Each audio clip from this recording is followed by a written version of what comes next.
Hello and welcome to Based on Faith, where I talk about books based on my faith in Christ.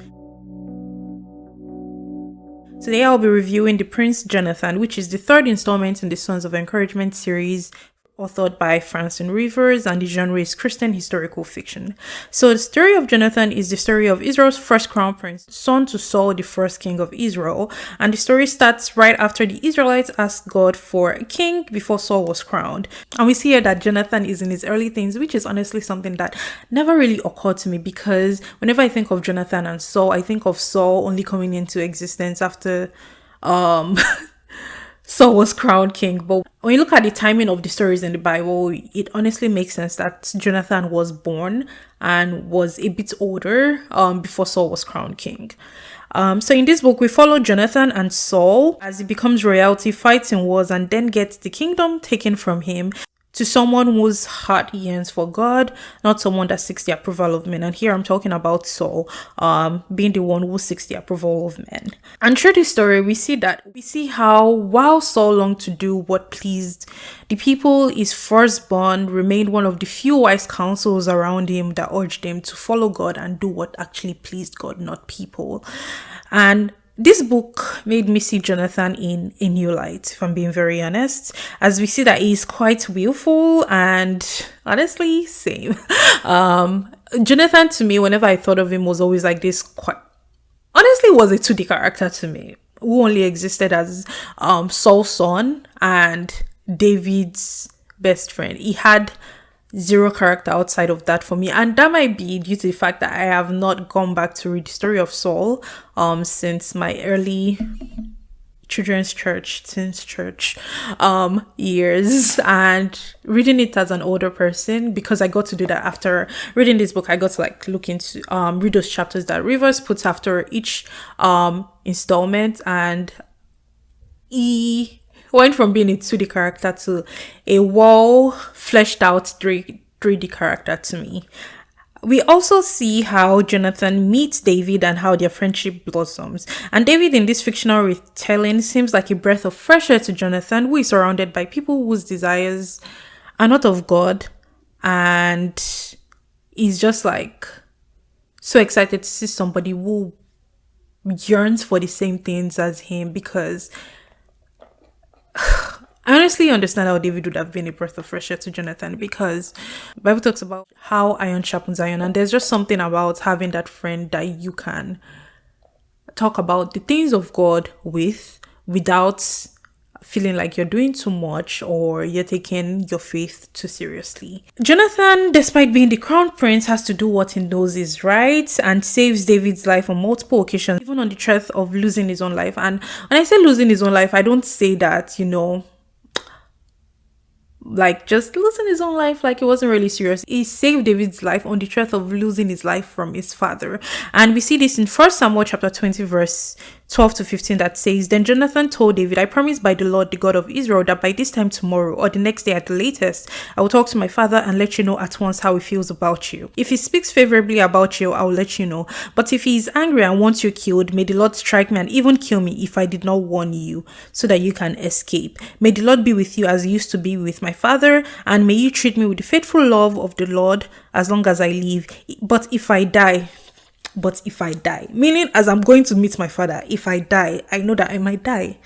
But if I die, treat my family with this faithful love, even when the Lord destroys all your enemies from the face of the earth." And we see Jonathan, this is like Jonathan saving David on the threat of his own life. And Jonathan was of the thought that there was no point in trying to become king if his kingship was not blessed by God.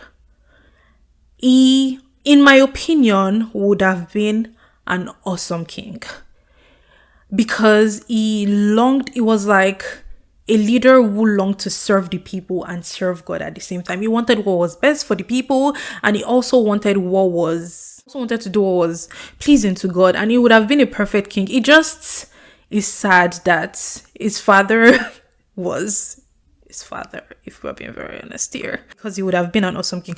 And one thing Jonathan really could have done is go, I am a great prince and I know I'll be a great king, so why don't I try to claim the kingdom for myself, because I technically have the right to the kingdom, even if my kingship is not blessed by God. But it was like, nope, I'm not doing that. If It's not blessed by God.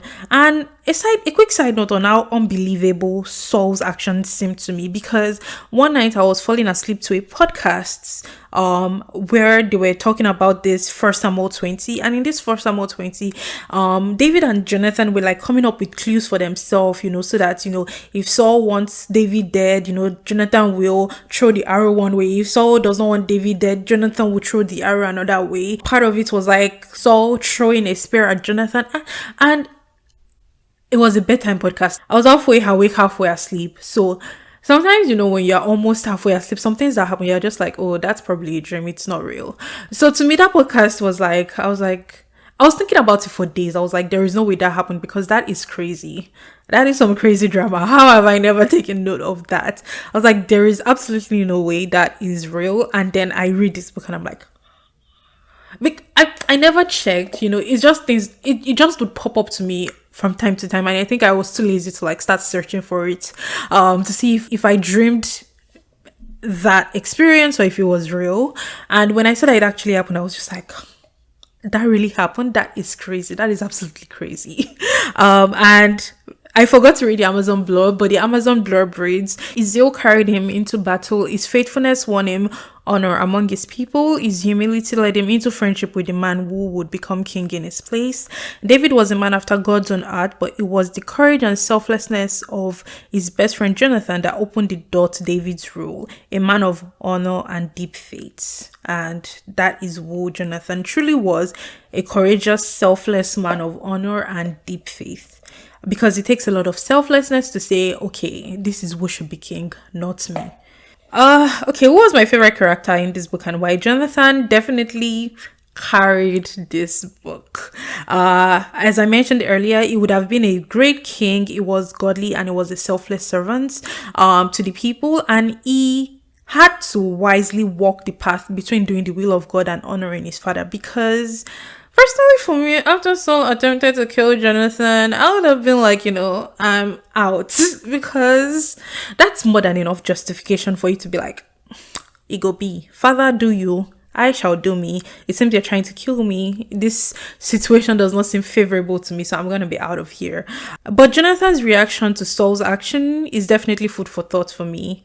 I am not saying I don't think at this point in my life I would stay in a place where I would stay around someone who would try to kill me, because how should I say this? I love my life, even if the Bible says we should not love our lives unto death. Is that what it says?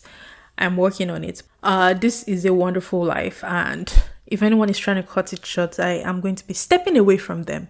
I think, the main problem that Jonathan encountered was his father. And as I mentioned earlier, Jonathan's character felt realer than ever to me, because whenever I'm reading about Jonathan, it's always with Saul being the main focus or David being the main focal point. And surprisingly, after reading Jonathan's story in the Bible, it seems his character in this retelling is very closely aligned with his biblical characters, because sometimes I would be like, is Rivers trying to attribute characters that are not aligned with Jonathan's biblical character to him in this book?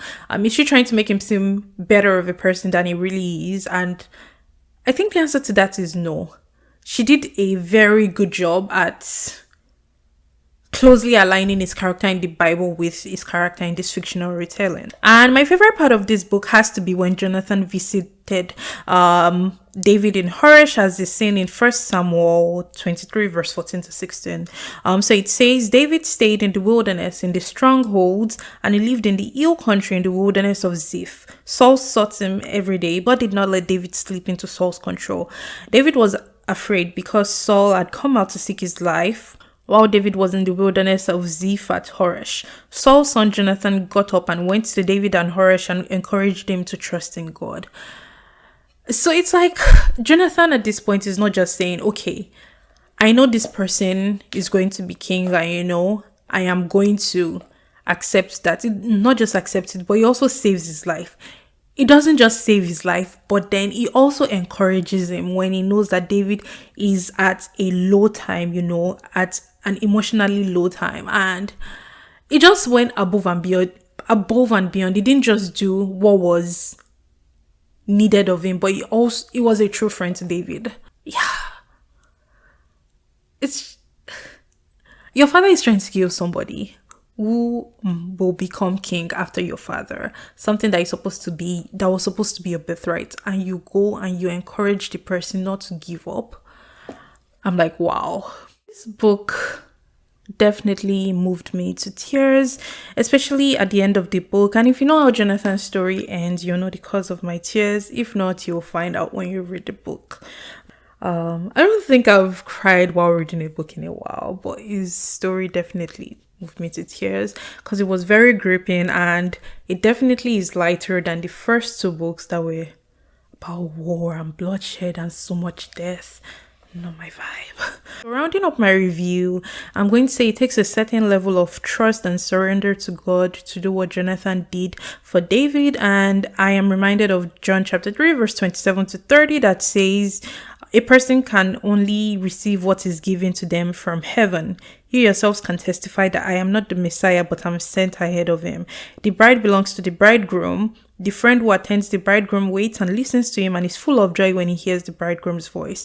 That joy is mine and it is now complete. It must become greater and I must become less. And here is John responding to his disciples, letting them know that he is not the Messiah and Christ is the Messiah. And Christ's coming means, he will be less and Christ will be greater. And I think it takes, like I mentioned, a certain level of trust and surrender to God to be able to see somebody else be the main character and just know you are a supporting character. Because I don't know, but I feel like most people want to be main characters and not everybody wants to be a sidekick. And it's like, if God has relegated you to the role, I'm not saying that, I'm not calling him a sidekick, but I'm saying if God has relegated you to a supporting role rather than the one who is holding the main, who the glory is mostly shining on, are you going to be fine with that? Am I going to be fine with that? That was the question I was asking myself. Would I be fine with God leading me to support somebody else who the glory would mostly shine on? And honestly, if you want to pursue a certain level of authority or position, of authority that comes with a lot of glory, and God is not backing you in that, I just feel like it's, at the end of the day, it's pointless, because a person can only receive what is given to them from heaven, like John said. So I would 100% recommend this book. I really enjoyed reading it. This specific novella, my favorite so far. I think this is definitely one of the books I will be coming back to again, and that is pretty much my book review. If you've not seen my review of Moses or Caleb, do check them out. You can go to my channel. Hope you have a wonderful rest of your day.